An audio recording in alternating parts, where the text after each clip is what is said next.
magandang Hello, hapon magandang po hapon sa po. inyong Magandang hapon po. lahat. Good afternoon Yes. sa inyong lahat. At ito po ang Farmer's Talk Tuesday edition. Hapon po ngayon, 4:30 hanggang 5:30 tayo. Ako po si Misani Gutierrez. Yes, Annalisa Butcher po. Ako po si WBA. Yes, Magandang magandang hapon. Ang paggamit po kasi ng antibiotics, mga kaibigan, sa human medicine, veterinary medicine, tsaka sa agriculture ay iniugnay po ngayon ng ating mga world leaders na siyang naging daan daw po kaya tumaas ang antas ng mga antibiotic resistance sa tao globally. Kaya Yes. ito ngayon ang ating itatopic, mga partners. Yes, magandang topic po to kasi partner din ito yung mga hayop sa kalusugan natin. Tama yon. At saka yung ating mga kababayan ngayon na nag-iisip po paano lulunasan yung kanilang mga alagang hayop na may Yes, sakit. oo. Mag-iisip din sila ngayon, ako, ipe-phase out na ba ang antibiotic? Di ba? Paano naman pag nagkasakit ang aming alagang hayop? Kaya ba ito ng probiotics lang? Kaya Yes, ba yan? kaya. Yan. Diyan po iikot ang talakayan sa araw po na ito. At syempre, uunahin natin sigurong itanong, saan ba nagsimula o paano nagsimula yung ideya na yan na bakit naisip nilang, sige, i-out na natin antibiotics at ang ipalit natin dyan ay probiotics. So, issue na kasi to eh. So, bigyan natin muna sila ng overview kung bakit nagkaroon na ng ganitong issue. Kasi, nagsimula to year 2012 sa US. Pinag-usapan na to actually sa US. Dahil may pangyayari na maraming namatay actually sa US na mga bata, matanda. So, halos 23,000 yung mga namatay dito dahil lang sa na-detect nila sa paggamit ng mga antibiotic sa hayop at maging doon sa paggamit ng antibiotic na rin sa tao. Human antibiotics. So, dito na-alarm sila kung paano marireduce o paano yung tamang paggamit ng antibiotic o para magkaroon ng prescription doon sa paggamit talaga ng antibiotics. At sinasabi dyan na mga partners sa WBA, yung WHO ang siyang nagpopondo rito sa yes. mga pag-aaral at hopefully daw, nakikita kasi nila hindi pala hopefully, kundi by the year 2050, talagang masyado ng laganap ang Yes. antibiotic resistance. Kaya ang gusto nila, by the year 2020, Totally. mawala ito. Oo. Na-alarm kasi sila sa At gano'n. saka isa pa, naging cost din naman yan. Halimbawa, yung tao, ginamit man nila sa hayop o sa tao, di ba may prescription ng mga doktor na, ito, gamit yun. Normally, hanggang 7 days yan eh. Kung gumaling ka na 2 days, 3 days, diretso mo ng 7 days yan para totally ma-wipe out. Hindi ngayon, naka-recover sila. Yes. Pag bumalik ulit, naka-encounter the same sakit, tinatandaan nila yung pangalan na yon, bumibili na lang sila, kasi maluwag nung araw pwede kang makabili So makakabili sila. So, ano nangyayari ngayon? Nagkakameron na ng resistance. Kasalanan din ng tao Pero ngayon hindi na pwede kasi sa totoo, sinubukan ko sa mga drugstore, magpunta ka. Hindi ka basta pwedeng bumili. Yes, Kailangan may prescription na. Tama yun. Yes. Kaya pati nga sa tao talagang medyo mahigpit na sa antibiotic. Oo, yes. Hindi lang dito sa ating Maski agriculture. mahinang antibiotic, hindi ka talaga bibigyan. Kasi napakaraming klase nga naman na antibiotic. Hindi, tsaka kasi, kung noong araw, okay, sabihin na nating, negosyo, ninegosyo nila yung antibiotic.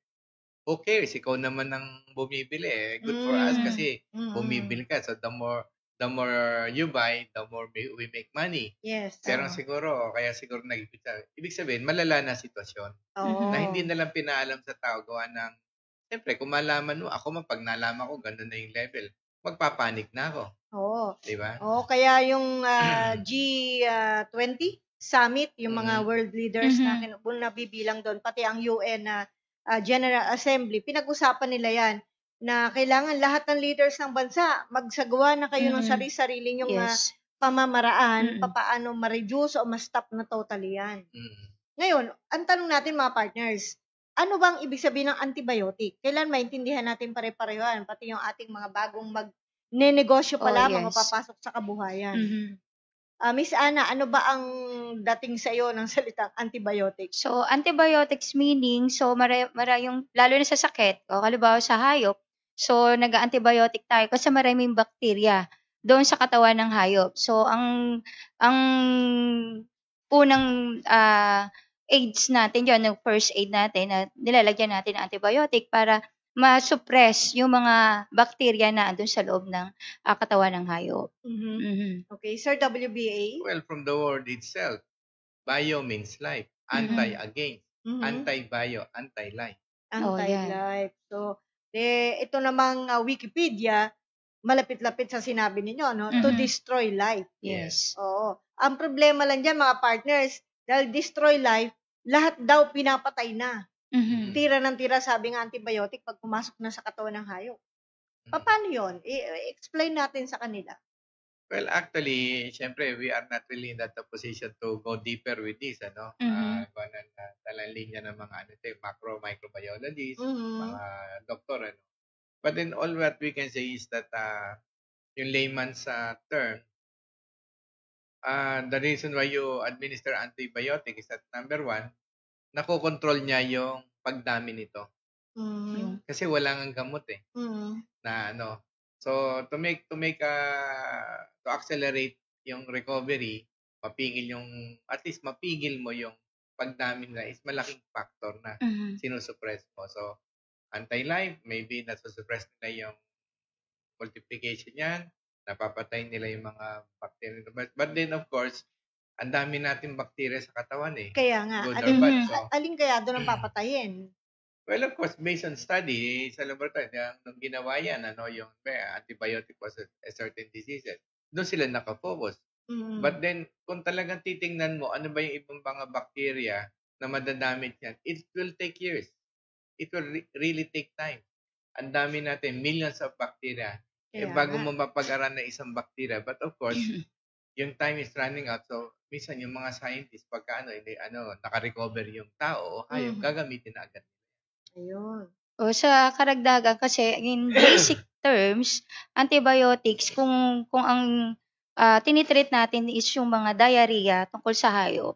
So ibig sabihin lang nito, antibiotic, yung good and bad bacteria is pinapatay nitong antibiotics. So para ma-suppress o ma-reduce yung talaga yung infection o para ma-treat kaagad yung disease.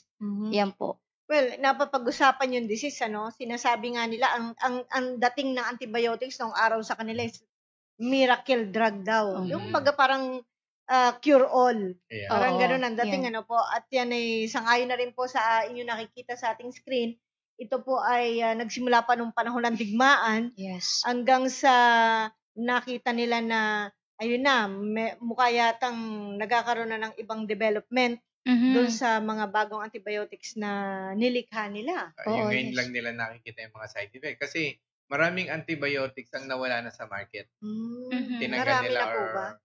Let's say, pinace out nila simply because yung side effect, tinanggal nila simply because nakita nila na malaki nagiging damage sa tao or simply because hindi na to akma doon sa mga strain ng mga bacteria. Although the same bacteria, hindi na kasi medyo matitibay na eh.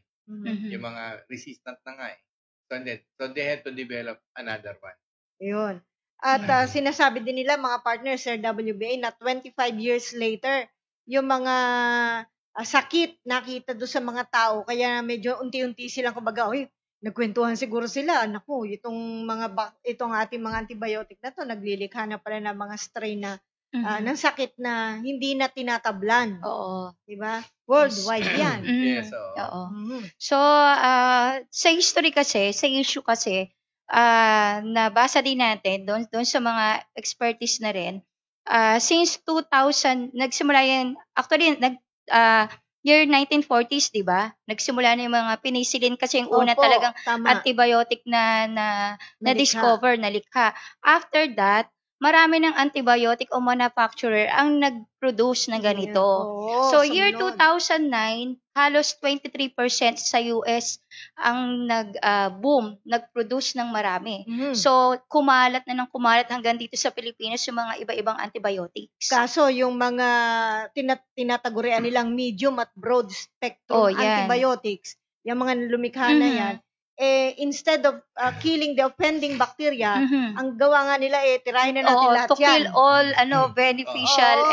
and Kumbaga, sa mga medyo hindi familiar, pag sinabi natin broad spectrum, Ako. marami hong antibiotics. Kumbaga, imagine ninyo yung bala ng shotgun. Diba yung shotgun, maraming Oo. mga bits na mga meron, Opo. yung partigones ba yun? Mm. Pag ibinaril mo yon, kumakalat yun, parang bumubuka yun eh. Oh. Ayun, so lahat ng bacteria no, natatamaan niya, papatayin niya. So, dinisign yung broad spectrum na yon, parang in general use na. May sakit, bigyan mo itong broad spectrum. Kumbaga, no, alakula tayo, Opo. Yun.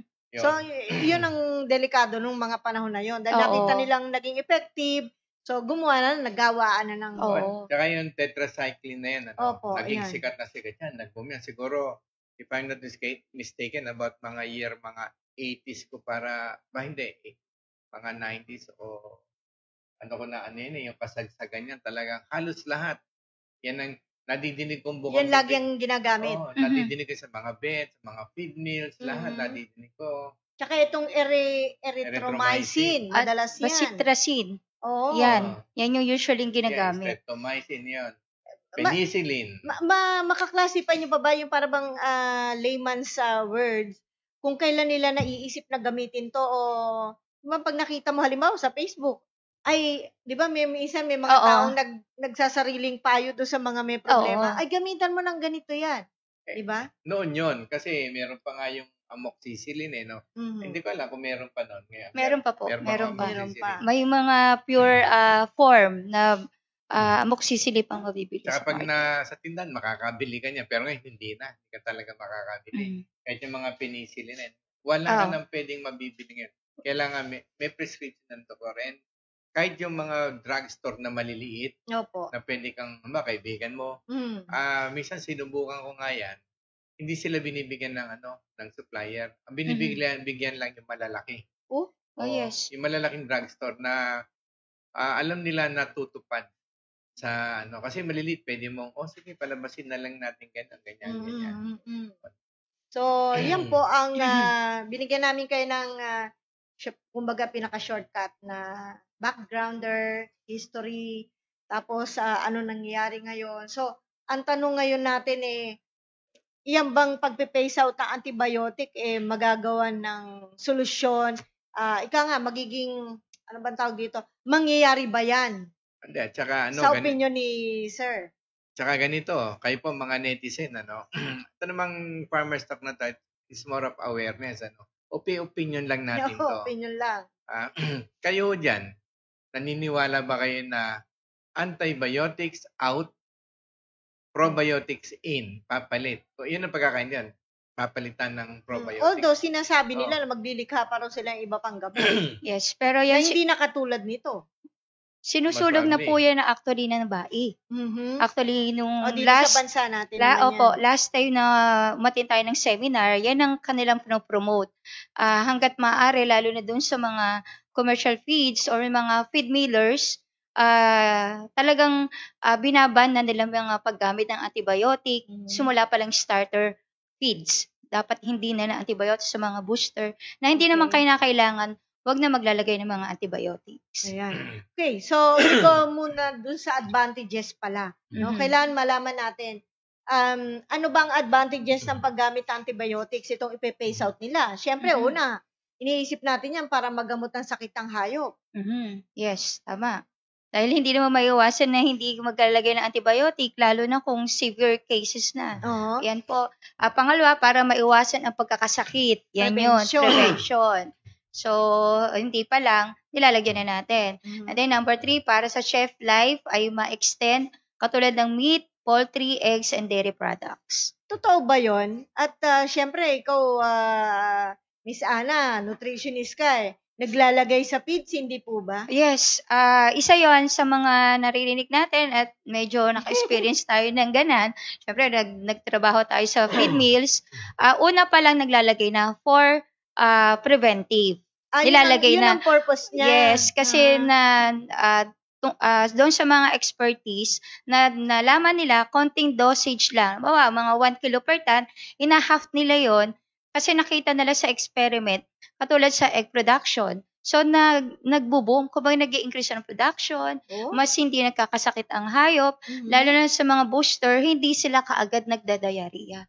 Pag meron kaagad antibiotic. Yun po yung prevention.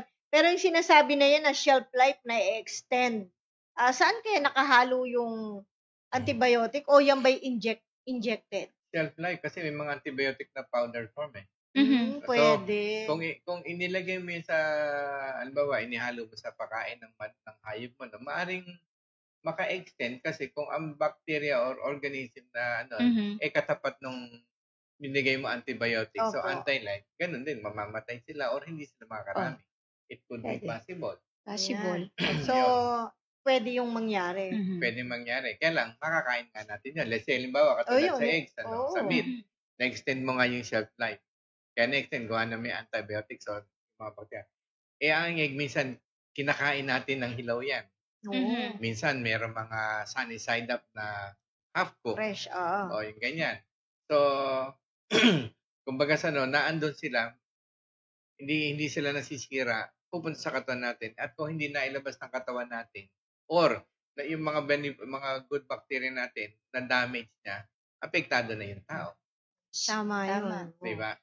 So, yan disadvantage na. Siyempre, pag may advantage, may disadvantage. Diba? Now we go to disadvantage. At yun na una sinabi ni Sir WBA. At saka siyempre, yan na ngayong dumadami na raw ang tinatamaan ng sakit ngayon na hindi tinatablan. Just to name a few, naglagay po tayo sa ating monitor ng sample ng mga sakit na yan marami na ngayon kasi hindi na raw tinatabla ng antibiotic. Dahil nga doon sa na-take ng katawan natin na antibiotic din. Naging resistant na. Ano yun? Cholera. Ito pang tuberculosis. TB. Ito nakakatakot. Ano pa? May nakita ko. Ito.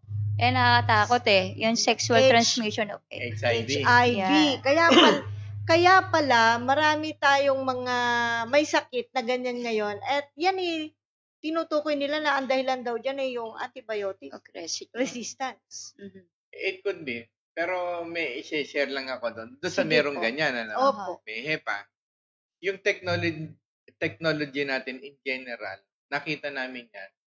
Nakatulong yan sa HIV. In 1 week time talaga clear. Pati may mga STD, yung may HEPA, nakatulong. Actually, malaki na ito nung isinabayan doon sa medication ng doktor. Okay. Samantalang dapat wala pang solusyon yan. Akala ko wala kasi yung virus. Virus nga. And then yung manok, hindi na po tinatabla na antibiotic. Kaya pala yung ibang may alaga ay talagang panay na ang saksak do sa manok wala pa ring epekto. Kaya yun na po, alam na natin yan. So, marami pa pong dahilan na masasabi nating disadvantages sa antibiotic. Ayan, tignan po natin yung illustration. Yes. Yung papaliwanag ni Miss Ana. Yan. So, nakikita natin yung una kasi dito, antibiotic given to farm animals to keep them healthy. Yan yung sinasabi natin kanina. So, hindi naman kailangan ng antibiotic ng animals, naglalagay tayo. So, tapos maglalagay pa rin tayo kasi tinamaan siya ng sakit. Ayan. So, naglagay tayo. So, hindi natin alam, yung antibiotic, meron na siyang, antibiotic protects animal against known strains of bacterial infection. So, ibig sabihin, naglagay tayo ng antibiotic. So, yung antibiotic na nilagay natin, hindi na pala yung strain na antibiotic na laban doon sa infection. Hindi makatugma. So, magkakaroon tuloy ng mutated form of bacteria-resist antibiotic contaminated meat. So, ibig sabihin, hindi na siya na-flash, natalab, ando na siya sa meat. Ay di masisingit na yun sa mga karne. Yes. Ayan yung tinatawag nating yung antibiotic residue doon sa karne. Saka dyan sa mutated, from the word itself, nag-mutate, nag-reconfigurate siya. Para makasurvive siya doon sa antibiotic na inano. So, kung nag-reconfigurate siya, miski bigyan mo siya ng antibiotic, resistant na nga siya, bali wala na. Kumbaga protect na siya. Pagpasok niya ngayon doon sa animals, andun lang siya. Tapos, tayo naman mga tao, ayun na, kakainin natin. Ayan po. So, nagpaparami sila habang nasa loob ng karne. Yes. Oo. Ng hayop. So, pag nakain na natin yan, So, andun na siya talaga sa loob ng katawan ng tao. So, yan, same antibiotic given to human has no effect as the pathogen is already immune. So, kahit maglagay tayo ng antibiotic para doon sa sakit natin, hindi na rin tayo tablan. Kaya nga, di ba may sabi nun, ang sakit ng hayop will never transfer to human. Sabi nila yon. Maaring nung araw, nung malinis pa ang mundo. Pero ngayon, hindi ba ang sakit ng hayop, katulad birds flu, lumilipat na ngayon sa tao. Nagkakameron na ng mutation, nagre-reconfigurate. So, hindi na totoo yun. Hindi na. Nagiging ibang strain na. So, yun ang mga nagiging effect niyan. Okay, so, nabanggit na ito kanina ni Sir WBA, pero babanggitin natin bago tayo pumalaod sa ating talakayan. Sa pangkalahatan po, ano ang nagiging dahilan ng lalong paglaganap ng sakit ng tao? Yan, problema natin lahat yan, na hindi na tinatablan tayo ng iniinom nating gamot at antibiotic. Siyempre, una, yung pagkain natin. Pagkain, yes. Oo, dun sa karne na ginamitan ng antibiotic. Ako actually sa akin, malaki ang factor ng mga doktor, Yan. in general, medical doctors, and mga veterinarians. Kasi minsan, they will just base things on, ano ba nararamdaman mo? Ano mo? Hindi na sila nagpapalaboratorio. Ayun. Tinatanong lang. Yun, tinatanong lang. So, they will prescribe, Iba pa rin kasi yung meron ka ng blood sample. Kasi sa blood, makikita mo na lahat yan. Mga test, laboratory test. So, from there, makikita mo rin kung anong bacteria ang naging cause. So, kung nandun, mas makakapagbigay sila ng tamang antibiotic. Hindi parang generic na antibiotic. Kasi pag hindi tumalab yun, papalitan natin. Yan. Ayun nga, parang trial and error. Madalas yan, di ba? So, isa yan. Doktor ang... sorry po. Yan po ay base sa pag-aaral. Ilang doktor ang panay po ang pagre-reseta ng antibiotic para bang, doon, careless na. Kaya lumalaganap lalo yung pagiging immune natin. Yes. At of course, ang pasyente, may kasalanan din po dyan. Hindi sinusunod. Hindi lang yun. Bukod hindi po kasi bumibili lang sila ng antibiotic na hindi na ma-prescribe or hindi sila nagpapadoktor. Nakita lang sa kapitbahay o sa nanay, yan pa ininom mo sa ubo, pwede na rin yan sa akin. Gumaling ako dyan, inumin mo ito na rin inumin mo. Ganun yun po Maski sa hayop, sa pagbibigay ng antibiotic, ganun din ang ginagawa. Oo nga, sasabihin na, eto gumaling yung sipon ng baboy ko, so, ito rin ipatake mo. So yes, kailangan pa rin syempre ng prescription ng vet. So huwag natin ilimutan kasi mas expertise sila doon sa pagbibigay ng antibiotic. At saka yung mga vet natin, medical doctors, kumbaga sa kasi kayo din na ma-apektan niya kasi kayo talagang tamang mga taong mag-handle niyan. Kung kinakailangan talaga ipalaboratorio, total, ang magpapalaboratory naman yan, yung pasyente, hindi naman kayo gagastos. Tsaka, para mabigyan nyo sila ng tama. Kasi minsan, marami daw ako na-observe ng mga doktor at saka vet na, sige, ganyan, tapos hindi na, sige, palitan natin. Kasi hindi mo rin masisi yung vet kasi nagtitipid din yung tao. Kasi para alam siya ba, hindi nila alam na mas napapamahal ka pa at the end. Correct. Tama. So, ayan, ano pa ba pwede natin sabihin sa antibiotic? Kadalasan po, yan ang ating ginagawang solusyon sa mga problema. No? So, ngayon, ano ang papapasukin na nila kung ipe-phase out ang antibiotics? Probiotics. Sa ngayon, marami na pong gumagamit ang probiotics. Ano ba ang probiotics at naisip nila na itong ipalit sa antibiotic? Pro-life. Probiotics. Pro-life. Pro-life. Ikaw, Miss Ana? Yan yung probiotics, yung sa antibiotic, pinupuksan niya lahat yung beneficial and good bacteria. Yes. O bacteria o bad bacteria, inaano niya. Pero ang probiotics, ibig sabihin, yung mga good bacteria, pinoproduce niya ng marami o pinapahealthy niya yung good bacteria sa katawan ng hayop para makaroon ng magandang production ang ating, yung digestive tract natin. Pag marami sila, lalaban din sila dun sa bacteria. Yes. Okay, so medyo malabo nga lang sa ating monitor, pero banggitin na lang namin mga kaibigan, yung mga advantages, alam din siguro ng ating mga viewers yan, advantages and disadvantages ng probiotics. Tanggapin natin katotohanan na hindi puro advantage. Yes. Mhm. Meron din pong Oo. disadvantages. So, yan po ang ating pag-usapan ngayon. Actually, yung probiotic, pag sumobra ka dyan, makikita mo, magdudumi ka na magdudumi. Sasakitan yan. Sa tao yan. Sa Oo. tao. Kahit Oo. naman sa hayop, hindi lang naman nagsasalita ang hayop eh. Mm. Di ba? Ganun. Kumukulo ang tiyan nila. O, hindi naman makakapagsalita yan eh. Pero makikita mo na lang paglabas. So, ay ganon. Oh, yes. Lusaw. So, Oo. kasi, kaya ako nabanggit yan, ako mismo, sumobra ako niya, inom ako ng inom. Although meron na kanya once a day lang. Opo. Kasi ko, gawin ko kayong dalawa to. Gawin ko kayong tatlo. Masarap ang lasa eh. Sumunod eh, yung tiyan ko eh, kumulo eh. Tapos, dumi ako ng dumi. So, hindi rin pala dapat. Oh, yes. Kailangan balance. Bakit po WBA kung bakit 3 beses kayo uminom ng probiotics? Kaya po kasi ay may kadalahinan na pag probiotics sobrang matamis, pati yung good bacteria napapatay niya dahil nagpo-produce pa siya ng bad bacteria kasi matamis. Isa po sa kadahilanan. Yun. Isang Parang, explanation. Di ba para bang kakatawang Oo. bad na siya? Yes, kasi ang probiotics, Nako-convert. ibig sabihin, kung halimbawa, sa infection may diarrhea. Ang mode of action niya, nagpapa-produce ng maraming bacteria, good bacteria, para mamatay yung bad bacteria, para ma-suppress yung pagdadiarrhea. Pero depende sa strain No. ng probiotics na ating gagamitin. Tama Yun yun. po. Tama yun. Kaya nga, kami bato-bato sa langit tamaan ay huwag magagalit. Ito lang naman sa totoo, no?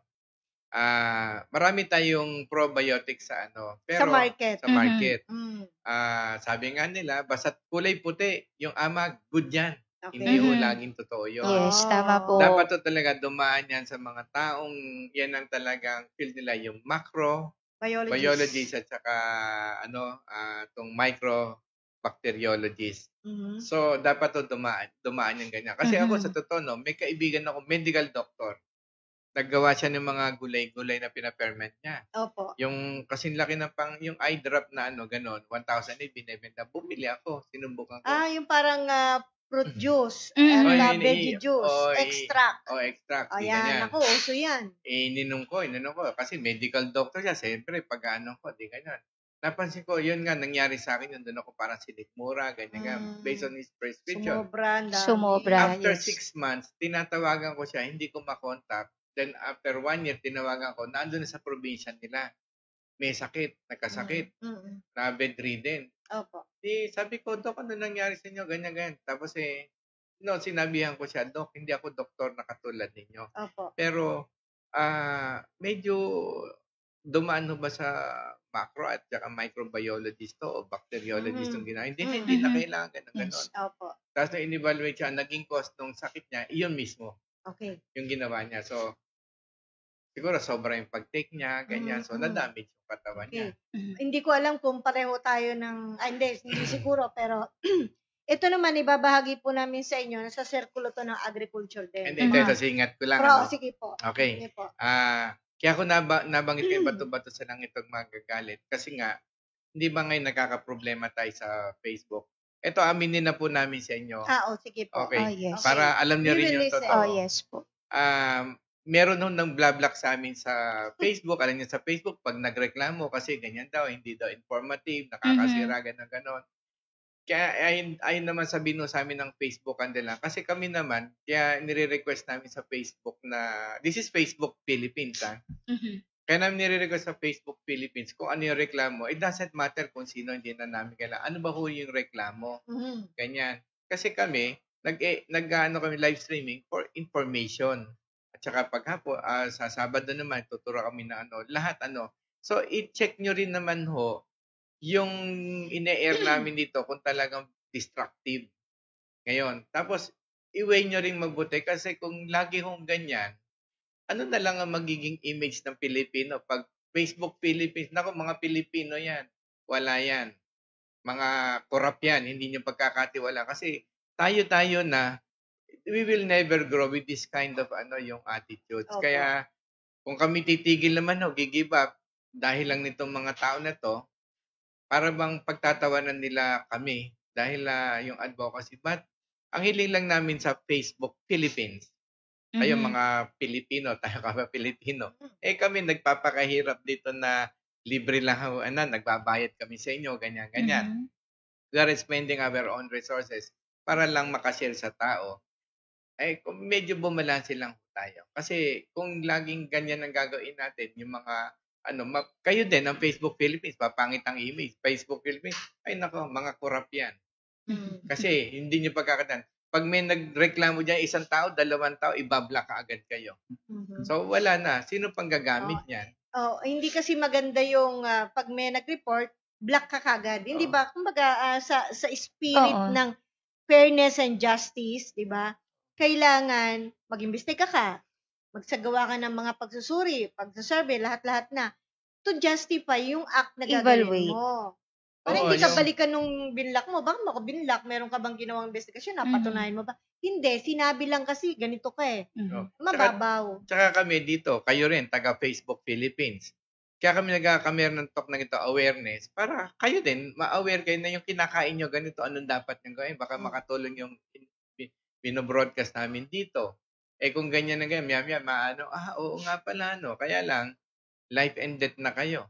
Kaya lang kami we have, na nagiging careful lang tayo, be curious about what's going on, na sa mundo ngayon. Kasi, kami, we really spend time for researching.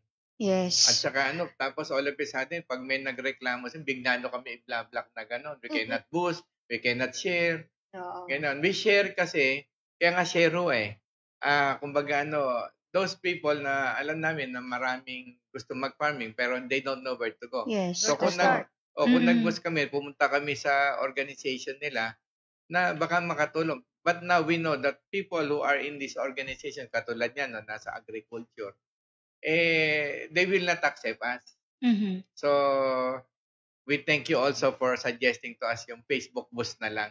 Kung saan, yung parang broad shot yun na kahit sino tamaan. So, kung sino na lang. Hindi na siguro sa mga organization na ganito na. That's why, mahirap tayo mag-grow pagka ganyan.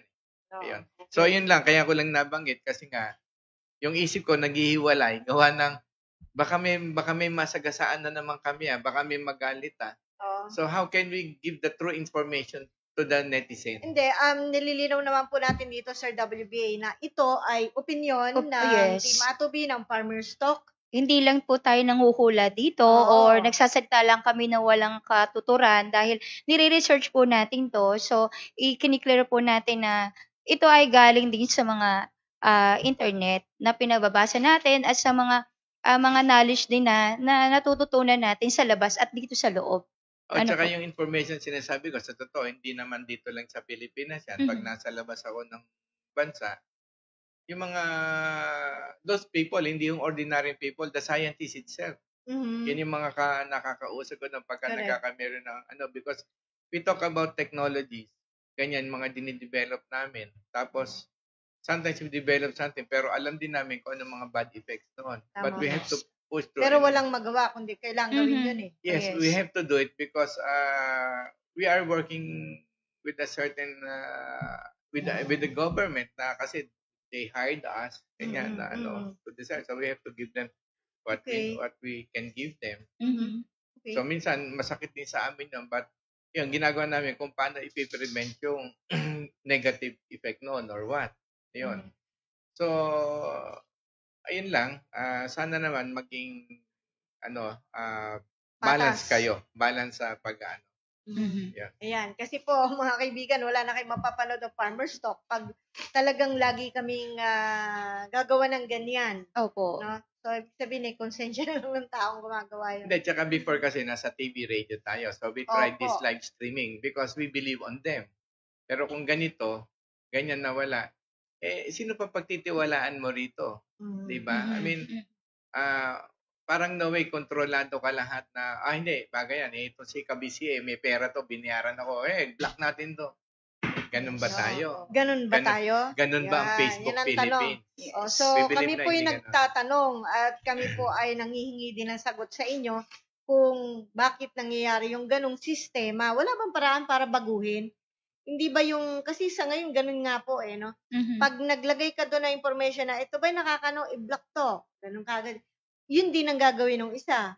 hindi ba pwedeng baguhin ang Siguro wala sistema? pa silang Yeah. rules Hindi, para alam mo, sa tsaka ganun. kasi minsan pag nasa ibang bansa ako, Filipino, napakababa ng tingin nila sa atin. Although, alam niyo ho ba na ang Pilipino, napakarami ikinontribute sa industriya, lalo sa electronics. Napakarami. Pero still, they got the money but the fame, the dignity, they don't have. Filipino pa rin eh. Kasi alam nila, Filipino, you can buy them. Yun na lang ba tayo hanggang sa tumanda tayo? Ayun. O kayo, yung mga, may makakameron pa kayong mga anak, kanya, money pagdating nyo at the age of 50, 60, you don't need money, believe me. It will not save you. You cannot buy your life. At pag Correct. namatay kayo at ganda na reputasyon nyo, kasi mabuti nga yan. Dapat noon pa yan. Okay. Yes. So, ayun po. Sana nakarating sa kinaukulan ng Opo. ating mga panawagan. Tsaka yung mga mababait nating mga sinamahan ng grupo na yung nagrereklamo ng sana pag-isip-isip nyo rin. Mas maganda siguro kung magkakatulungan tayo Oo. to grow. To grow. Okay. So, balik tayo sa ating tinatalakay Yes. kanina. May sinabi si Sir WBA kanina na nangyari. And factual yun eh. Hindi tayo nag-invento. No? Dadagdagan ko lang. Meron lang isang pangyayari na ito, tao din. Tao to isang sikat na gumagawa ng mga ganyan. Probiotics. Probiotics. Okay. Pero ang ginawa niya, sinabi niya pantao to. Ang ginawa niyang parang sample, demo, ay ang asawa niya. Oh. It turned out, at magaling magsalita ito marami talagang nakikinig sa kanya and binibili. Okay. Namatay po yung asawa. Ay. At sa totoo lang po, at yung kanyang, yung bang medicine, ano ba tawag doon? Resulta ng check-up, ayun po, sumobra daw po ang dami ng bakterya na hindi na makagalaw pati organs niya. Okay. So, na-colonize lahat ng bad Yes. bacteria. Meron pa akong isang Namatay po meron yun. pang isa. Ito, Very prominent na tao, kilalang kilala sa politics. Napakaingat niya. Napakahilig kumain ng mga raw vegetable kasi Yan. health conscious eh. Ganyan, tapos yan, mga probiotics. Na-hospitalize. Nung na-hospitalize, sabi nung mga doktor, too late. There's nothing more we can do. Bakit? Anong findings nila? Sobrang dami ng bakterya sa katawan. Wala na. yun. Yun ang kinamatay niya. Sobrang bakterya. Kaya nga. So, dapat. Ayan po. Sa tao po yan. Mas delikado tao. Oh, yes. Ano yan eh, parang. Tao tayo, pareho Kesa na ibig ko sabihin talagang mas manghihinayang ka na mawalan ka ng iba ka pamilya.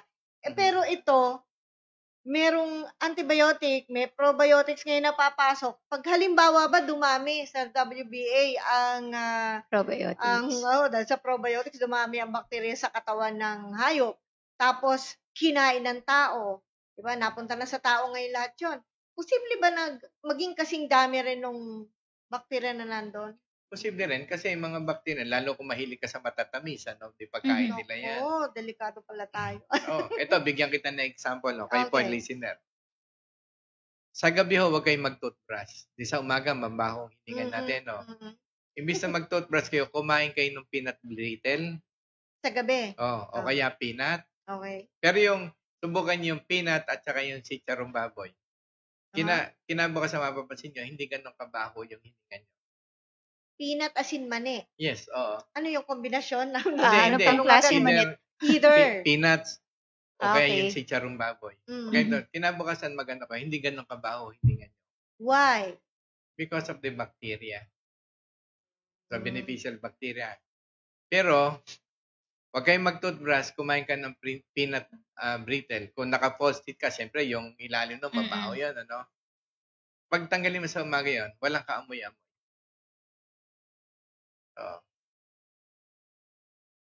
The wonders of nature.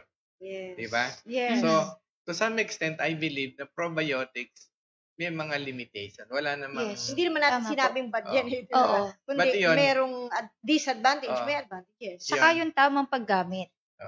Ayun, kaya ko lang nasabi yan sa totoo. Tatapatin ko na kayo. Minsan kasi, may ugali ako yung sa sobrang pagod na, hindi ko na nagagawa. Gargle na lang. Sa gabi.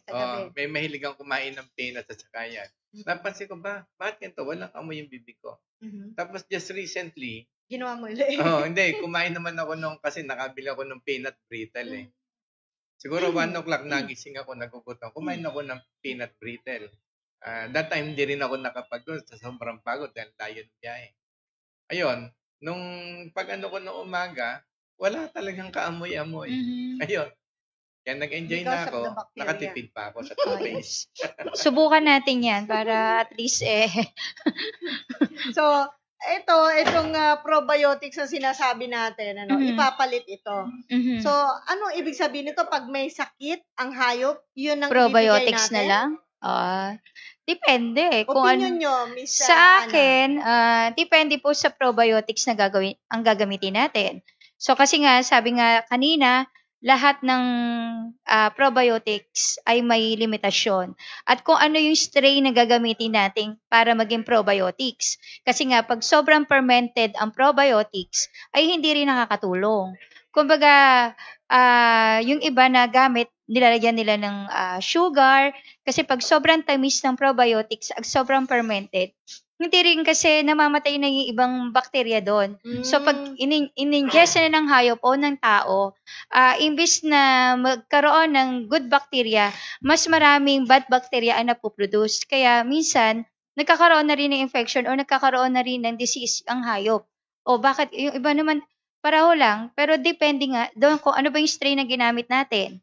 Kasi at least, alam natin yung strain na gagamitin natin as probiotics. Hindi naman lahat ng sakit ay dulot ng bakterya. Yes, isa pa rin yun. Paano natin kukombat, sabi nga, sa sakit? Yes. Yung probiotics, kung yun ang ipapalit sa antibiotic. Actually, sa akin, ang lahat ng sakit is caused by these bacteria, organisms, or viruses. Ganon. Oo. Kasi, kung mahina ang katawan mo, yung immune system mo, antibodies mo, hindi makapag-produce. Mahina, self-regeneration.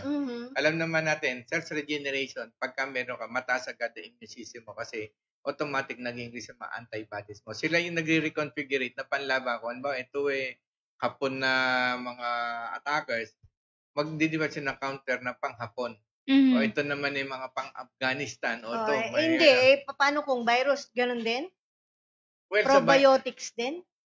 Hindi kaya. Antibiotics ang ginagamit nila Hindi doon. kaya nung probiotics So, ang viruses. Yun na, Hindi. sinasabi natin. Oo. Pag virus, ay ang daming sakit ng hayop na dulot ng virus. At saka hindi lahat ng probiotics nasusuppress yung mga bakterya. Kasi okay yung bakterya mo, pero kung mahina yung antibodies mo, hindi rin kasi may tinatawag na macrophages na antibiotic ang nagpo-produce. Ibig sabihin, probiotics, kailangan mo pa rin palakasin yung immune system. Kasi hindi lahat ng good bacteria nasusuppress yung mga ganang pathogens. Tama. At saka kung halimbawa, kung antibiotics out, probiotics in, ako, on a scientific level, para ding medicine yan. Opo. Titingnan mo kung yung klase ng strain ng Yan. bacteria o germs, kung particular ba, flu, kunin mo. Magdi-develop ka ngayon ng probiotics na yun ang lalaban sa flu. Yes. Makikita mo naman yan sa microscope Endomodovaxin, ganyan. Tama. So, kung ba, may flu yung baboy ko o ganyan, o may flu yung tao ano ba yung itong probiotic 1, probiotic 01. Okay. O ito bibigay mo, 3 times a day, 2 times a day, ganyan. Parang ganun, may prescription din. Yun ang ang iniisip natin ngayon. Kasi, baka po yung mga nanonood sa atin, ang maging kaisipan nila, naku, itong probiotics na ginawa ko, pang lahat na pala to pwede. Hindi po. Iba-iba po ang klase ng bakterya na nalilika. Yes. Laman ng probiotics nyo, iba-iba rin ang bakterya na naririyan. Paano yun?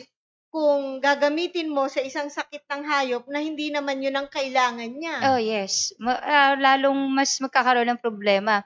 Kasi may iba gumagamit ng probiotics na galing sa mga fruits. Kasi maganda yon, high fiber kasi ang fruits. Ibig sabihin, yun yung mismong pagkain ng good bacteria, yung fiber. Okay. High fiber. So, nakakatulong din yun para mag-produce ng maraming good bacteria. Yun, katulad nun, minsan logic din For example, halimbawa, nagkameron ka ng infection ng amoebiasis, Opo. bibigyan ka ng mga antibiotic o kung ano man yung panlaban, mapapansin mo, hindi ka rin gumagaling. Diba? Bakit? Siguro, resistant na sila doon. Siyempre, kumbaga noon, nakapag-reconfigurate na sila doon sa, na, kaya nila ilabanan yun, hindi sila mamatay. Minsan, ginagawa ko doon sa totoo, bawa nag-LBM mo, hindi ko kokontrolin siya, pero hindi ako kakain, hindi rin ako iinom.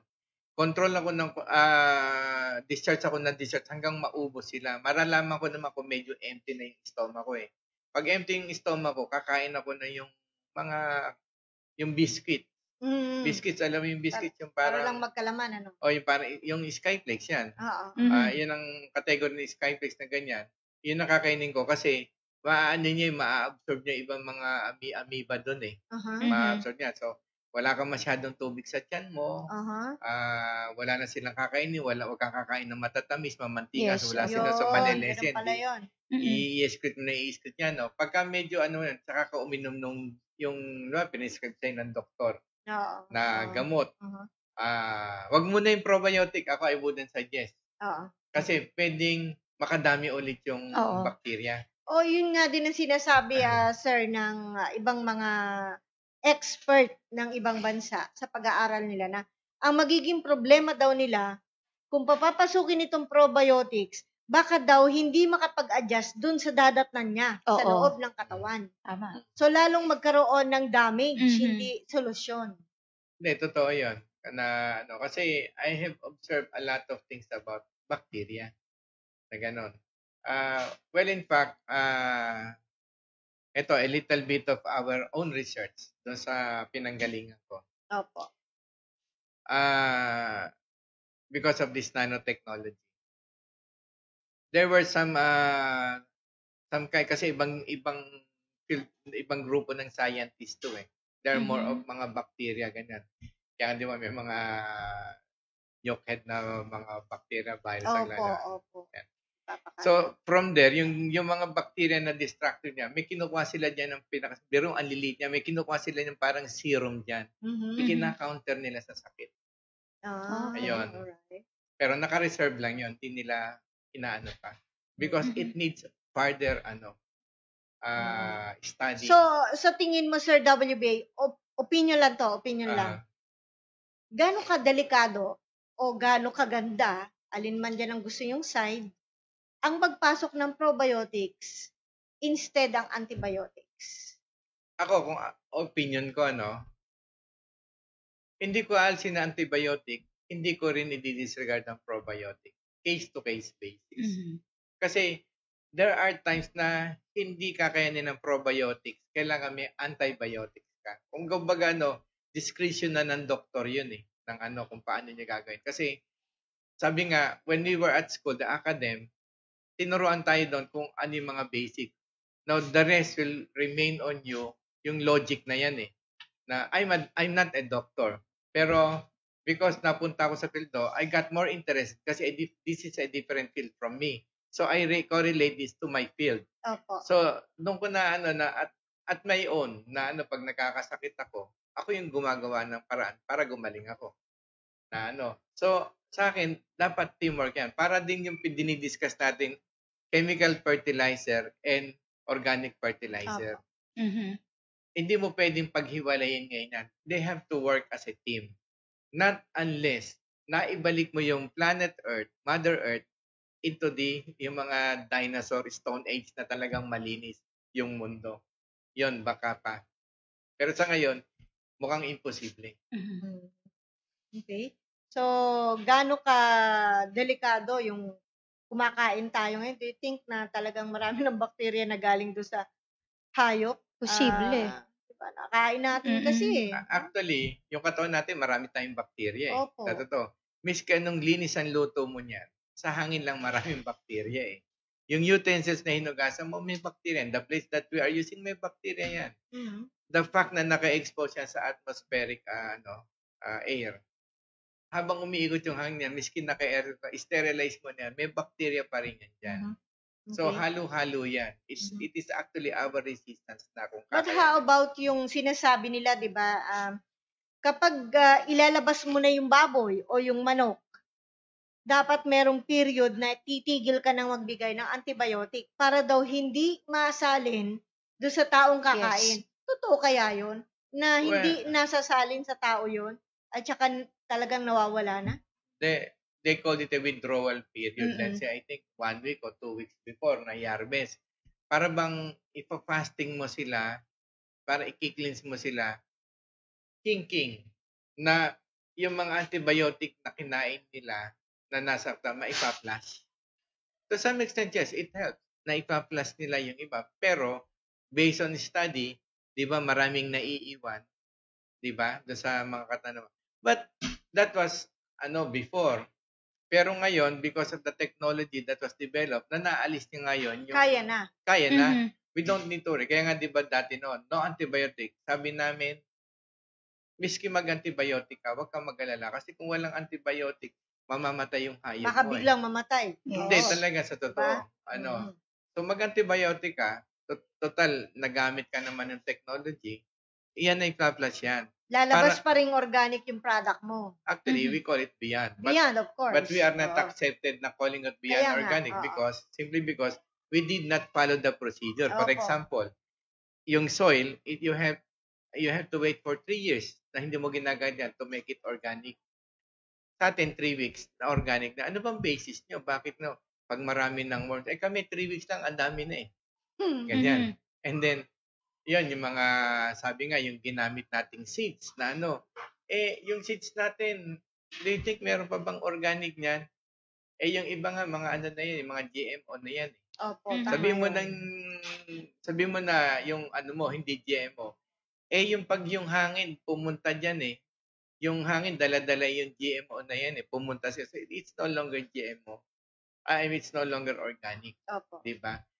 So maraming factor. But the thing is that kahit yung technology, kahit pa paano, malaki na naitutunan. Kaya nga we always encourage them for peace of mind, magpa-laboratory test kayo. Oh, correct. Yun lang. Yan. Because we will not tell them na gawin ito kung hindi tayo sure. Kasi hindi lang din sa Pilipinas natin ginawa yan, kahit sa abroad. Yan. Kaya lang yung sa abroad, yung talagang tiningnan nila, they kept silent, ayaw kong bigyan ng result. Mhm. Okay. Sige, baka naman yung ating mga viewers Yes. magtampo. Oo, dami na Kailangan nila. Yeah. balikan muna natin na Yes. batiin. Okay. Okay, magandang hapon, Mr. Daryl Red, Juliet Galang Magadan, Mary Bolay, Team Atomy Babuhay watching from Germany, Yes, good morning po. Mamila Sanchez, at Juliet Galang Magadan. Shalom Team Atomy, sa aking pakikinig sa inyong programa ay parang nasa school pa ako. Madami po akong natututunan about farming. 15 years ago po nagtatanim ako at nag-aalaga ng pugo. Pero madami pa pala akong hindi alam. I thankful po sa inyo. God bless your advocacy to help Filipino people. Maraming thank salamat. you very much. Thank you po. Salamat po. Facebook Nakakataba Philippines, naman po ng pakitingnan nyo puso. na lang. Ganun. Yan na yung rewarding natin. Yes, Yan po. Salamat po. Ruby Dehan Tuesa, Good afternoon po. Rusty R. Rusty R. Madera. Osim Nasalak, Lisa Kadugog. Okay. Yes. Good afternoon. Magandang hapon po sa inyo Ay, lahat. sorry. Nabili Yes. si Atang siya. Oh, yan. Si Okay. Voltaire. Hegel. Okay. Very informative po itong live FB ninyo. Thank you. Okay. Thank Dan you also. Cabarya, magandang hapon po sa inyo. Jan, Sir Walter, and the two angels watching here from Jeddah. Yes, Angel. Thank you. Ayan. Thank you po. Kami ay angels. Ito. Sorry. Ito. Si By Genesis, Batangas. Join Edna Noguera Padileo.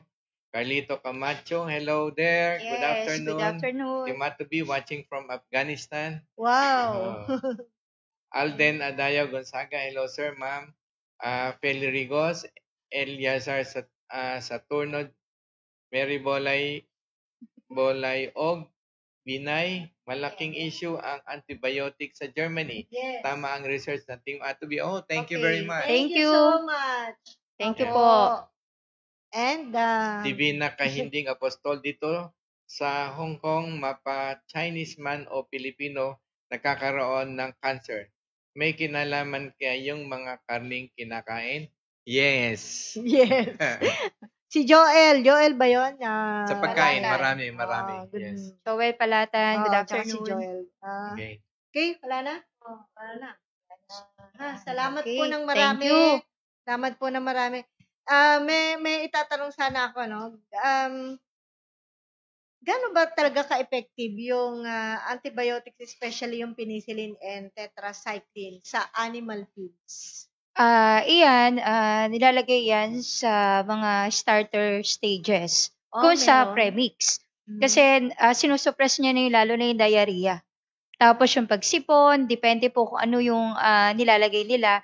Kasi may mga practices, di na po sasabihin na talagang SOP na nilalagay nila sa feeds. Kasi parang nakasanayan na or may nag-suggest, di na lang natin bangkitin ng mga para ma-suppress kaagad. Hindi na pumunta pa doon sa pagsisipon o pagdadayariya ng isang hayop. Kaya nilalagyan nila kaagad.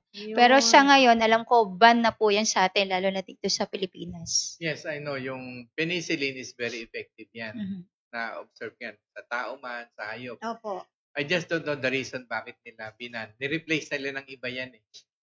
Parang Hindi ko- alam ko, ibang name lang, pero kung titignan mo yung composition, meron din ganun. Ayun, kaya sinasabi nila, Baka maring modify. Yes.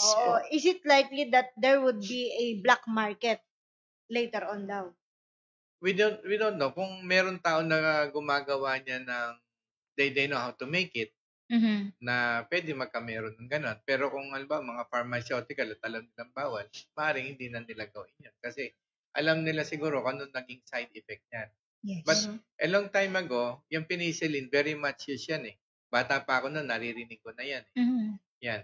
But then it's only this, yung itong modern age na pinagbawal yan. Hindi ko malaman kung ano. Ano ba naging ang pulo-pulo alam ko niyan? kasi yung penicillin, maganda yan doon sa mga sugat. Sa mga tao sa sugat. Oo. Yung mga sugat natin na kasi nung mga panahon na medyo yung nanay ko, yung may penicillin na nabibili lang, didikdikin lang, ilalagay lang sa sugat, madaling matuyo. Ayun. And then yung tetracycline, yun nga, lagi ko naririnig yan. Mga vet, mga feed mill, ganyan. Para bang status yun eh, pag gumagamit ka ng tetracycline. Oo. Tapos biglang, ewan ko, nag-subside, hindi ko man ako anong. So nagkaroon kasi, usually sa manok po nilalagay. Oo. Nagkaroon ng, kumbaga resistant na rin, hindi na rin gumagaling yung mga ibang manok. Ganun. Opo, yun yung sa Na-abuse na. issue ng issue sa mga sa US at dito din sa Philippines, meron na rin mga ganang issue. So kaya naban na po 'yan. Anong sa inyo naman dun sa ilang pag-aaral na lahat daw ng probiotics ay hindi pare-parehong aksyon pagdating do sa bituka ng halimbawa manok. At dahil sa diversity of action na katulad niyan, kailangan pa raw i-characterize bawat probiotics Yes, according to its influence on the physiological status of the intestinal tract. Yes.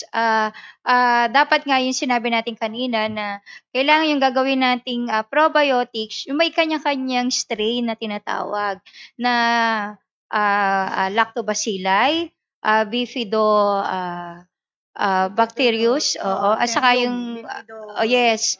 Hangga't maaari yung tatlo yung may nagsisimula sa S, stropo something. Yan yung sa mga expertise, kailangan yung probiotics na gagawin natin is naandun sa loob ng ipoproduce nating probiotics. As tama-tama dapat yung pagpe-ferment natin. Pag nasobrahan kasi yung fermentation, minsan ay ang nagiging reaction na imbis na nagkakaroon ng good bacteria, mas dumadami yung bad bacteria. Kaya ibig sabihin, hindi rin talaga ganun ka-effective o mas nakakaroon pa ng mas lumalala yung sakit. So, kailan daw i-characterize? Yes, opo. So, yun ang inaasahan natin. Pag lumabas ng mga probiotics, merong mga kanya-kanyang, kasi laman specific. nito, ganito. Specific talaga ang probiotics. Kaya nga yung iba, naglalagay na, di ba, pag doon sa mga backyard, ang usually ang naririnig ko, gumagawa sila ng luya, bawang. Yan, kasi maganda yan. Kasi laban doon sa mga, kasama na rin kasi yung viruses dyan nasabi nila. So, Pero, ayan po. kung gusto nila ng natural antibiotic, Opo. yung native natin bawang, Bawang. yung Yes. garlic, ano ba tawag Bawang yun? nga po. Bawang. Mm. Yun, yung malilito, nako talagang matindi Bawang yun. ng Ilagay nyo native. sa sugat nyo, sa sore throat nyo.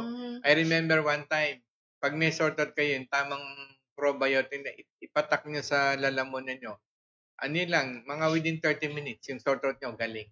Mararamdaman nyo parang kinakagat ng ano yan. Oo. Ayun. Ako, So, luya Ano eh. yun? Bacteria yung kumakagat na yun. yung Luya bacteria, saka luyang yung dilaw. bacteria. Ayun. Yes. Kumbaga, Maanghang meron talagang mas effective siya compared sa mga antibiotic. Mhm.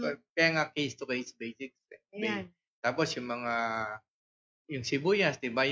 Alam niyo, mas maganda ho yung mga native natin compared sa malalaki na bilib tayo ng malaki, no? Kasi siyempre, ang tao, mas gusto niya, mas malaki, mas akala nakakamura. Pero yung mga benefits na makukuha natin, wala ho doon sa maliliit. Kaya ang Pinoy pa rin talaga, small but terrible eh. Oo. Totoo po yan. Oo. So, ito, ganun na. Ito, ano daw ang mangyayari pag sa ngayon, example, binibigyan nila ng probiotics, fermented feeds. Yan, pag-uusapan natin fermented feeds ngayon. Binibigyan yung hayop. At the same time, naturukan ng antibiotic. O di may probiotics, merong antibiotic. Ano ang mangyayari o nangyayari sa katawan ng hayop? Well, kung wala namang silang sakit, sa totoo, yung sa akin lang observation ko, meron naninigurado sila, may probiotic, Yung sa pagkain, nag-ferment ka, yung probiotic. Sa totoo, pag naandun yun yung feeds mo, hindi mo alam kung buhay yung probiotics mo eh.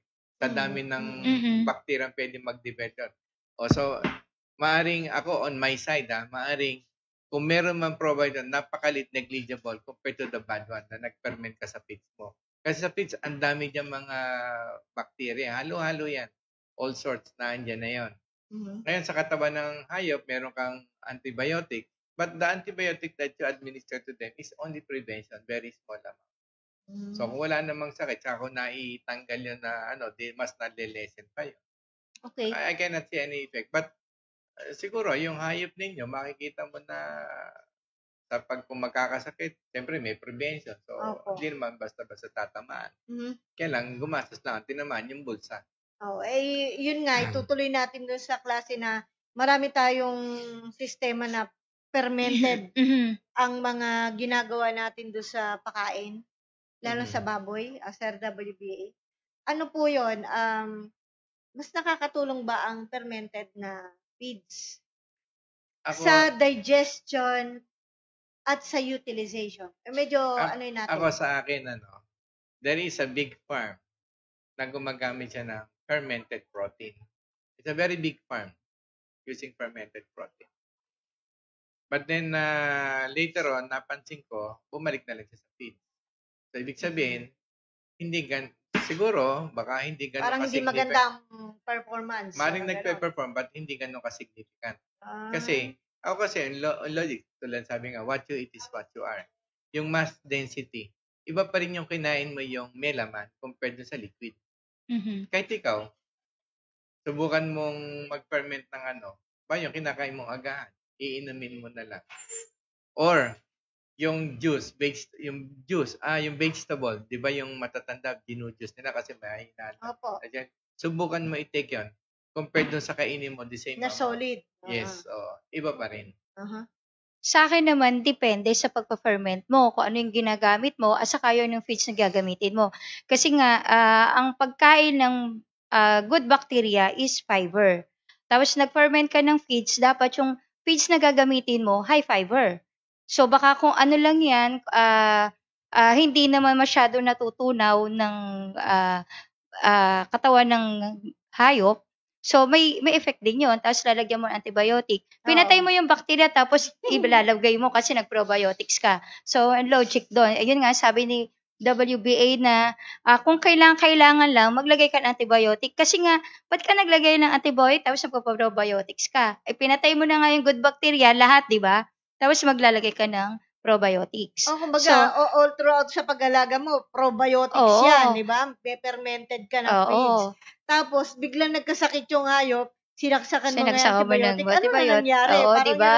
So, depende sa case-to-case basis yan. So, kung maganda yung ating paggamit ng probiotics, dapat technically, alam mo kung paano gamitin, kung ano yung strain na gagamitin mo, yung feeds, saka yung tamang paglalagay. Siguro, lalo na kung lalagyan natin yan ng ating technology, walang Hindi, problema. so sa ngayon, ang nangyayari, basta maglalagay lang ako ng probiotics, so hindi ko alam kung anong strain ng bacteria yung nasa probiotics ko na gagamitin ko sa hayop, depende sa pangailangan niya ngayon. Oo, yun nga kailangan magkaroon tayo ng kung ano yung Match strain na, dapat. kung ano yung mapoproduce nating probiotics, kung ano yung strain na nandun. Kasi nga maglalagay lang tayo kasi dahil dito, so kailangan alam mo yung gagamitin mong fermentation o yung probiotics na ilalagay mo. Pero kung alam mo yan, wala namang problema. Kasi nagpo-produce ka saka yung tamang fermentation, yun nga, pag Ayun. nasobrahan. Oh, yan. Pero sa akin, nakikita ko, Yun na. wala magiging problema. Mhm. Tamang paggamit. Hindi ako makasingit kay Miss Oo Ana. nga, Ay, sorry. gusto na Kasi- niya eh. Oo. Oh, Sorry sige. po Anyway, kasi. Kung ako ang tatanungin, yung fermented feeds, I would rather give it to sa mga ruminants. Mhm. Ruminants, yung mga Baka, yung kambing. kumakain ng damo. Mm-mm. Kasi nga, yung ruminants, they get protein from microorganisms, kaya microbial protein. So, ang ginagawa nila, yung damo, na kakainin nila, i-store nila sa tiyan niya, ipe-ferment nila doon. It will take time, ano? Kung in-advance yun ng fermentation, di marami ng bacteria sa tiyan yun, Opo. i-utilize yan na lang. Kumbaga, sinorten nyo lang yung fermentation, tinulungan nyo sila. Di ba? Mhm. Sabi nga, kung alam mo kung saan gagamitin, paano mo gagamitin, at kailan mo gagamitin, makuha mo yung pinaka... Parang lumalabas tuloy na, okay, yung probiotics, mas ibigay nyo sa baka at sa kalabaw, sa kambing, kaysa sa baboy. Mono ang baboy, di ba? Mhm. At saka ang manok. Yun. At saka, ayun, pwede rin sa mga crops yan na gagamitin yung probiotic na ano. Kumbaga, marami silang madidiscover yan. Okay, ayan na, may mga May May bago na Ayan. ulit. Si Emil, Petuca Valles. Ayan, Yes, good salamat. afternoon. Nabaha, Mr. Nabaha, kamusta po Salamat. kayo dyan? Po. And si Mr. Dan Cobaria. Cobaria. may tanong siya. Tanong ko lang po, gaano ka-effective ang built-in probiotics sa binibili kong feed? BMEG, Integra, o gamit ko, hindi po ba namamatay ang probiotics sa storage, bodega pa lang ng mga feeds? Kami sana. Ayan po, katulad ng sinabi ko, kung alam nyo kung paano gamitin at kailan gagamitin. So, no question about doon sa feeds na ginagamit nyo. So, maganda naman yan. Hindi, yun nga, yun lagi ko sinasabi kung paano nyo gawin o paano nyo pinipare yung probiotics na ginagamit nyo. Hindi. So, wala namang At problema. saka yung probiotics ginamit ng mga BMEG yan. These probiotics are designed for digestion. Oh, yun. For, katulad ng mga lactobacilli, Mhm. Yan yun. And there are bacteria or probiotics or organism that can be dormant. Ibig sabihin ng dormant to, yung natutulog lang. Mhm. Tapos, mabubuhay ho sila pagka, let's say, nasayaran ng tubig, ganyan. Oo. Kasi magpe-ferment na babaho sila. na naman. Oo, Ayun. yun. Ganun, mabubuhay Oo. sila ganun. So, ayun hindi ho sila namamatay kasi nga, they can, may mga bacteria ho kasi can be dormant o natutulog up to 50 years. Mhm. Okay. Ang tagal, ano? Ayan, Yes. Parang dumating na si Patagal pa Prince sa, Charming, ano? hindi pa rin nagising. Tsaka yun, hindi gagamitin ng mga feed mill yan like BMEG kung wala silang further studies. Yes. yan. Yes, okay.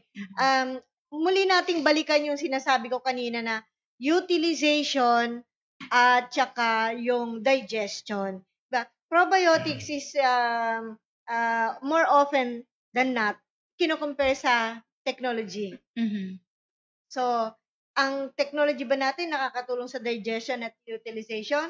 Ang probiotics ba nagagawa din ba yung pareho na yon? Let us para bang distinguish para alam nila gamitin ng technology. Ang probiotic, let's go sa digestion, let's go more specific kasi maraming bacteria na ginagamit eh. Isa na dyan is lactobacillus, yung sa Mayapol, Mhm. that is for digestion. Yung nagagawa ng bacteria na sa digestion at with yung nagagawa ng technology, they have one purpose in common, but to the capability, meron din silang pagkakaiba. Ganon. Kasi, yung mga, let's say, yung lactobacillus, yung kinain ng hayop o ng tao, pag pumunta sa system nila, kakainin ulit nila yon Ng bakterya ng bacteria to liquefy. Mhm. On the belief that pagka liquefy niyan, masyadong pino na pagka pumunta sa bilay, doon sa bloodstream natin, makakapasok Masisip. sila sa cells. Mhm. Na ganon. Okay. Okay. So, yun ang ng mga probiotics. The technology, yung ATOB, iba naman ang mode of action niya. Ang mode of action niya, ganito. Yung cells mismo, yun yung pinalalakas niya, kinokondisyon niya, ginagawa niya efficient. Para let's say, yung kinain ng mga probiotic na yun, pag nagpunta yun doon, may utilize niya. Kasi, kung yung cells na yun, hindi nag-work, mahina, miski na-liquefy niya yan, wala rin, itatapon niya rin lang yan. Yun yung matubig yung dumi. Pumasok sa cells pero hindi na-utilize. Hindi na-utilize. Dumaan lang. Kasi nga, hindi nag-work. Dumaan lang. Hindi nag-work. So, andun pa rin yung mga residues, chemicals, antibiotics. So, maiiwan pa rin din yun. Whereas, yung technology, the totality of the cells, yun yung kinokondisyon. So, kasama na yung mga sub-organelles niyan. Like yung, meron pa rin sariling digestion niya, sinasabi nating lysosome. Meron pa din digestive system, yung organ siya na sub-organelle for detoxification yung perisexome. So, lahat yung efficient. Kaya kung gumamit ka man ng antibiotic, hindi maiwan yun kasi kung nakalusot yun sa organs ng hayop, pagdating doon sa sub-organelle ng cells, itatapon niya ulit. Kaya yung cells niya, yung residues po. Yes, yung residues. May itatapon niya yon. Tapos, lahat ng mga nutrients, yung mga nilalagay ng mga nutrients ng mga ingredients, yung mga vitamins, minerals, magagamit lahat ng cells yun. And to tell you frankly, inside the cells, sa creb, lahat ng mga vitamins niya, minerals niya, i-convert into charges o different charges para masustain nila yung energy ng cells. Yung technology is actually charges na ibubus na agad yung charge ng cells para mag-work siya. Kasi kung mahinang siya, in a few seconds, bigla siya na-charge, magpa-function ka agad siya. Yun, kaya nga di ba yung mga baboy, mga hayop na mamamatay, pag sinusubuan natin yon, makikita na within 12 hours, makikita mo, nare-revive yon.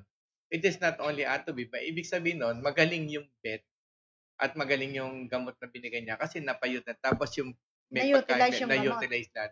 Tulong-tulong yun. Oo, yan. Maganda yung paliwanag na yun, tulong-tulong. Yes. Ayan, additional doon kasi sumunod natin sa probiotics. So, probiotics yung nagpo-produce ng good bacteria. So, pag na-ingest na yan ng hayop, ibig sabihin, na ando na mismo yung bacteria, pupunta na doon sa digestive tract ng hayop. So, marami na siyang good bacteria. So, ang technology natin, ang ginagawa naman, tama yung sinabi ni WBA na nakaka-produce ng magandang o nag-utilize yung mga nutrient na nakain ng hayop. Pag maganda yung utilization, yung fiber na nakuha na sa nutrient, makakain naman ng mga good bacteria.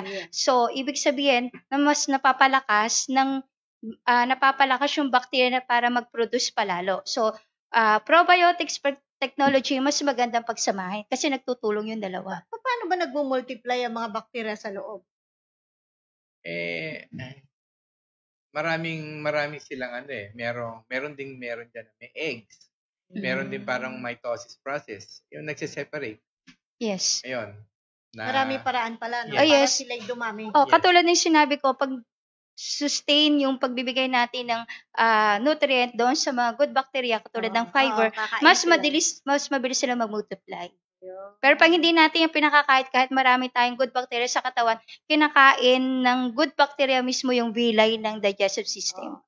So doon nagkakaroon ng diferensya. Tanong ko kasi maraming expert na nanonood sa atin tungkol sa probiotics. Paano nawawala ba ang bad bacteria? Namamatay ba o ipina-flush out ba? Kaya mas nagiging dominant ang populasyon ng good. Hindi naman nagiging kunyari, dumating ang probiotics, marami kang bad bacteria sa katawan.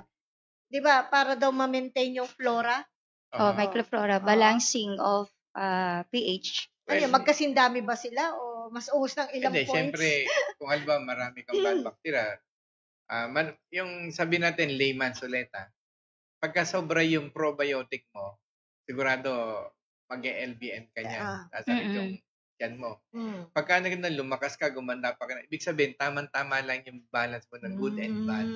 Kailangan balansehin mo yun. Okay. Yun. Okay. So, yun yung nangyayaring sistema para balansehin ang populasyon o dami ng bakterya. Ang problema na lang, kasi merong mga transient na bakterya sa katawan, pati naman ng tao, kahit ng hayop. Sa kinakain din meron yun ding naninirahan.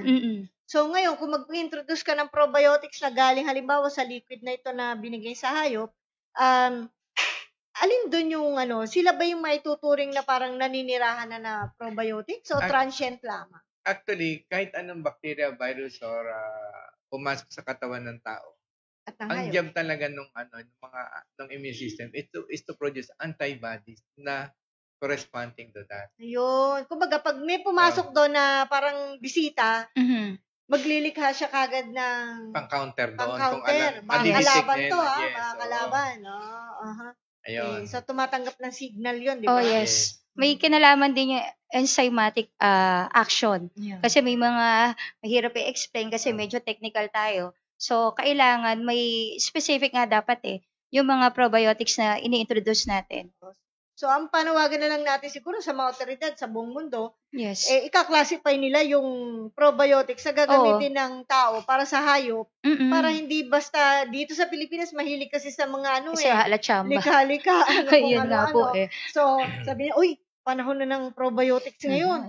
Sige, ito ibigay mo dyan sa hayop, ginawa ko yan. Pero actually, hindi pala pwede yung basta sa ganun Pilipinas, marami na ngayon talagang probiotics na nagagaling sa ibang bansa na i-introduce na natin dito sa agricultural natin, sa animal industry. Marami na pong probiotics na dumadating dito. Actually, nagiging mahigpit na rin ng bureau tungkol dyan. Ang gobyerno natin, nagiging mahigpit na. Unti-unti lang. Na nakikita naman natin yan. Pati lahat, mga inspection nila, ganyan. Kaya din tayo, nagpa-ISO na tayo. Kasi nga, we are following their, yung requirements. Okay. So, meron pa yata tayong babatiin? Si Sergio Ortega, hello. Good afternoon po. Ayun. Good afternoon. Meron po kaming farmers talk tuwing Sabado at Martes. So, inanyayahan namin kayo. Lalo na yung mga nag-aantabay ng kambing. Yes. Sa Sabado po, ang ating paksa ay kambingan. Yes. Ay, masingit ko lang bago tayo magtapos. Ano po? Sa Thursday po, meron po tayong pa-area ng Norte. Sa Thursday, may sa Thursday na po yan. So, mag-text lang po kayo or mag-PM po tayo sa ating Facebook. Yan, sa 0917-875-4262. O kaya PM lang po kayo tayo sa ating Facebook kung sino. Saan may biyahe po? Biyahe po tayo sa Zambales, Tarlac, Bulacan, Pampanga. O yun. Yan po. Lahat po ng merong pa-deliver na 1:5. 1:5, ating Ato V, NBM. Sa Zambales yata, yung gumagamit ng 1:5 kasi malaki ang figure rin nun. Oh, yes. Sundalo ba yun? Okay, sir. Yes po. Police. Ano ba? Sir Ace. Opo. SAP. Nakakatawa ngayon batang-bata pa yun, pero may negosyo siya. Sabi ko, alam mo, mas maganda yan, hindi naman sa magpa-interview ka. Kasi lalo yung, alam mo naman, men in uniform, lagi na involved. At least alam nila na meron kang negosyo na pinagkukunan mo. At kahit i-audit ka, tatama yung, kasi bumili siya ng bagong kotse. Wow. So, at least i-audit ka man, sobra pa nga yung kinikita mo, nagtipid ka pa nga. So, kayo po, mga listeners natin, baka meron po kayong ipapasabay na order na 1:5. Opo, text lang po. Kailangan po mag-inform agad kayo kasi Webes na po yung biyahe. Oo, so, dapat Webes na. Miyerkules hanggang bukas, close deal na yun. Opo, yun po. Diba? Depende po sa pag-uusap natin kung ano. Okay. Pangasinan, Zambales. At yung sa Sabado, ito, mga ruminants tayo, mga kambing, baka, basta't lahat ng kumakain ng damo. Pera lang ho yung gumagamit ng damo. Yun nga. Hindi ho Ayun na po. ruminants yun. O, So, yan. paano tayo kikita ng malaki dyan? Ano? Ayan, pag-usapan po natin ang kambingan Hindi yan, sa tsaka yan. Sabado. Miski nasa city ka, mag-alaga ka niya. Wala namang amoy. Yung kambing, may amoy, pero pag ginawin ng technology, nawawala yung amoy, yung anggo. Kambing lang yan. Yung ginawa nga namin yung namit kong Romanian sa US na kumakain ka. Ang problema na, matakaw sila dyan sa lamb eh. Palang lamb, napakabaho pala yan. Pero napakasarap naman. Masarap Ewan ko daw Pa. po. Pinakain ako, hindi, nung naamoy ko, hindi ko na nga Siguro nakain. depende po sa pagluluto. Oo, depende nga siguro. Tuturuan ko sila pagbalik. Oh, yun. Lagyan nila ng technology para hindi Hindi yun, nung ginamitan nila, tuwan-tuwa eh. Ayun. Wala daw yung amoy nung Ayun ano. po. Ayun, may pahabol po si Mang Michelle Ricafort Uno. Hi, good afternoon. Watching from Dubai. Gumagamit po ako ng Atuvi. Ang mga alaga ko po ay nasa Bicol. Maganda po resulta. Thank you. Ay, thank you also po. Thank you. Thank you very much. So, Paano nasabing maganda resulta? Ano po ang nangyari? Yes, ma'am. Balitaan niyo po kami. Tsaka isa pa ho, maganda nga ho ang resulta. Actually, ang concern namin, dapat may impact yan sa kumita kayo. Hindi ho lang yung yung gumagamit kayo, maganda. Yung kailangan natin yung impact ko sa profit margin nyo kung nakatulong yan. Ayun. So, salamat po na marami sa pagtangkilik ninyo. Okay, meron po thank you. tayong ilang tanong na kinuha natin sa Facebook. Pwede po bang ikombinasyon? Ito po ay tungkol sa pwede po ba ikombinasyon sa Korean technology ang Atobi para maging organic ang mga gulay? Ano ba yung Korean? Ang alam ko ng Baka Korean, meron silang style na maging organic yung gulay. Hindi rin sinabi. siguro mas maganda kasi natin, kung pwede ho, siguro sa Sabado, kung may oras, ho kayo ng number, tawagan namin kayo. Okay. Para, kung kumbaga, yan yung gusto namin ito, yung exchange of ideas. More of scientific analysis, i-explain namin sa inyo kung paano, I'm very sure, pag ikinumbine niya, the more na mas may improve yung, aside from going organic, I can assure you yung quality ng gulay nyo, ng prutas nyo. Ayun. Tsaka yung storage life yan. I can assure you that. Longer. Ayan. Yes, longer. Tsaka Storage. iba Freshness. talaga. Meron pong Meron pa sabi ni Mang Michelle, balitaan ko po kayo kung nabenta na po. Okay, thank you po. Ayan, nabenta na. Titignan natin kung kumita. Okay, normal po ba na nagsusuka ang 1-year-old kong aso? Ito aso. 3 days na po ngayon nagtitake ng 1 capsule na Atobi per day. Yes, normal po yan. Kasi, syempre, nagpa-flashing siya, kumbaga, ina-adapt niya yung saka, yung toxin niya sa katawan, inilalabas. Natural lang po yan, normal lang na gano'n magsuka. Pero after noon, nawala na yung mga bacteria sa katawan, mawawala na po yung pagsusuka ng aso. Pati para sa Actually, ganito yan. Kapag kayong nagsusuka ang alaga ninyo, ibig sabihin maraming bacteria, virus, at saka mga chemicals na naipon. So, nakakameron na reaction. So, for immediate detoxification, hindi na dadaan mo na sa likuran niya, doon sa tumbong niya. Sa puwet, oo.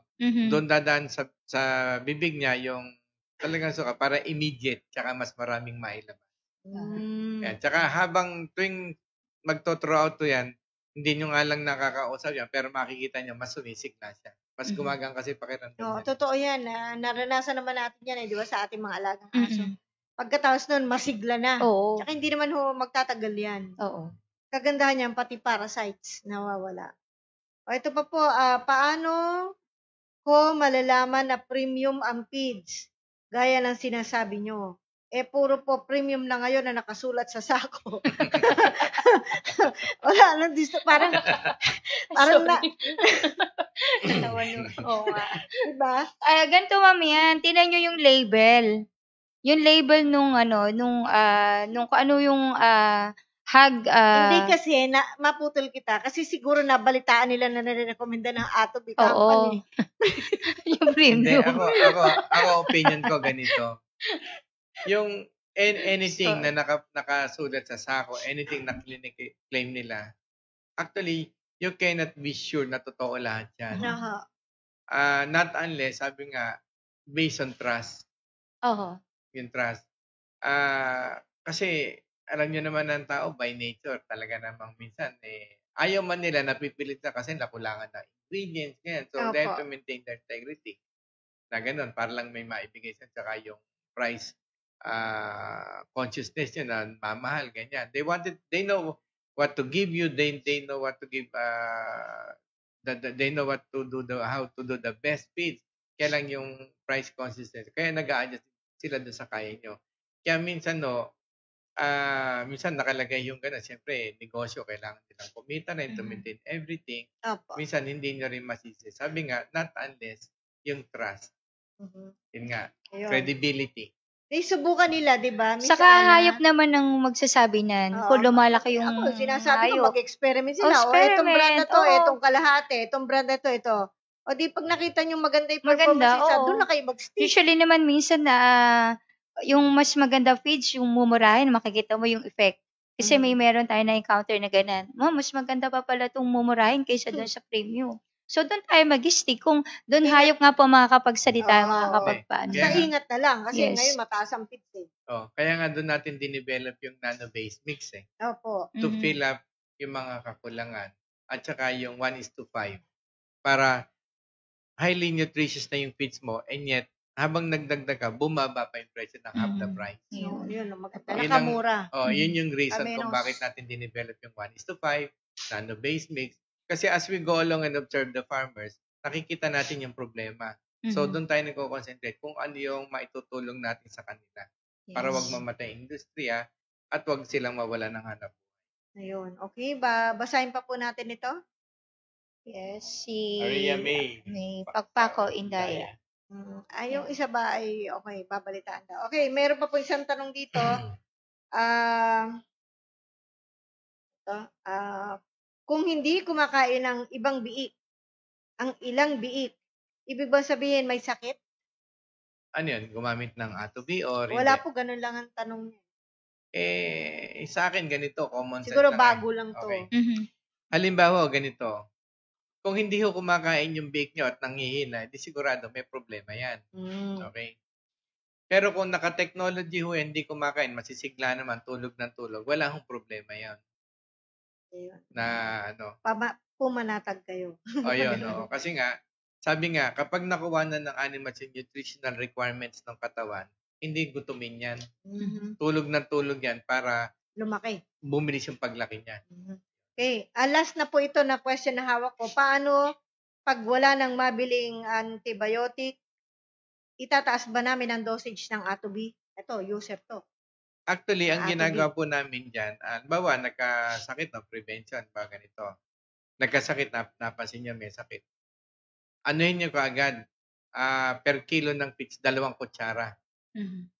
Kung matindi-tindi ang sakit, katulad ng ginagawa ng iba, minsan 5 kutsara yun, minsan 10 Emergency kutsara case, pa. ano? Para in 12 hours talagang up yun, lalo kung matindi yung yung attack. In the absence of the vet at saka yung medicine ko hindi available. So ang mangyayari diyan, magbabase yan doon sa nutritional. Doon sa nutrition na makukuha niya sa pagkain. Yun. Okay, so bilang panguli po, siguro lagi pa rin natin kukonsultahin ang ating mga veterinaryo. Yes. No, wag kayong magsa-self, ano tag doon, medication pa tag Yes. doon. Oo, Yes, self-medication. Wag kayong magaganon kasi baka tsaka yung Facebook, nakakatulong tayo magpayo. Minsan, 'di ba, nanghihingi ng payo yung iba. Tapos tayo naman bigla magre-reseta, ay patake mo ng ganito. Sumangguni pa rin po. Although Yes. tignan nyo yung sinasuggest sa inyo bilang tulong ng kapwa natin, pero sumangguni tayo sa mga vet natin. Yan na po. Panghuli na lang po message ng ating mga kasama, ating nutritionist muna, si Miss Ana. Yes, related din sa topic natin, wala namang problema kung susubukan natin. Pero doon sa mga nakakaalam o na sa government natin, kung ito at talagang gusto na nating 2020 is no probiotics. Pero experiment pa rin natin further. At saka tamang research doon sa probiotics na gagamitin natin. Wala namang problema, basta tama yung strain, paggamit o kailan natin gagamitin. So, maganda sana yun kasi naka-concern yung health natin dito, human health, at pati doon sa mga hayop na ating inaalagaan. So, kailangan lang, yun nga, kung meron tayong technology, mas nakakatulong ito sa atin. So, yun po. Yun lang. Thank you, Miss Ana. Si Sir WBA? Ako na advice ko naman sa mga farmers, maging be observant at saka miski hindi kayo nakapag-aral, be more on scientific way of thinking. Sabi nga common sense, yung bigay sa atin ng Panginoon na katalinuhan. Wala hong bobong tao. Yung bobong tao, yun yung mga tamad. So kung ba nag-aalaga kayo ng hayop o may nakakausap kayo, makinig lang kayo. It's better to listen. Then at pag uwi niyo sa bahay, pag-isipan niyo ano kaya yung may logic ba talaga yung sinasabi to. Subukan ninyo. Then from there, marami kayong matututunan. Tsaka isusulat yung result ba, sinubukan nyo. Ganito, advice ni Pedro, ganito. Sinubukan nyo. Tapos advice ni Juan, ganito. Tapos later on, kung nag-work lahat yan, so alam nyo na. Tapos piliin nyo kung ano yung maganda. Mas makakatulong sa inyo at mas kikita kayo. Yes. Yan. Kasi merong iba kasing mga tao na abusado. Opo. Let's say yan, bawa. Hindi, tanggalin mo na yan. Hindi na kailangan. Ito gamitin mo. Tatambakan sila ng tatambakan. Hanggang wala na silang kita. Pag namatay yung hayop, wala naman silang mahabol sa tao eh. Mawawala na lang yung tao. So, kawawa naman. Kumbaga na yung